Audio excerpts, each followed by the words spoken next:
Uh, so hi everyone. Today we'll be talking about a very exciting Python package called as ChatGPT itself that enables ChatGPT for a CLI. So let's get started. So how you can call ChatGPT from a CLI directly? For that you need to pip install first of all package called as ChatGPT. Pip install ChatGPT. After that you need to have two major things. One is the OpenAI API key should be in your environment variable. Once you're able to set that, the second thing you should have Node.js and npm in your system. So once you're able to have it, you need to call out this command npx chatgpt at the latest. Then the model name is gpt-4 that I'm calling because I have the API key.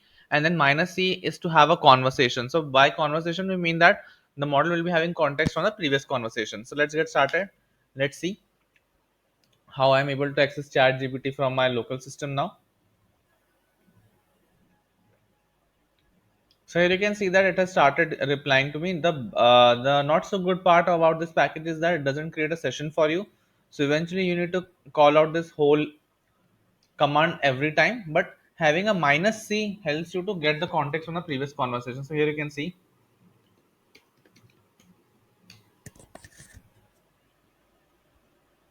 So here you can see that it is able to get context from previous conversation that what I was talking about. I was talking about AI, and eventually it has extended on the same.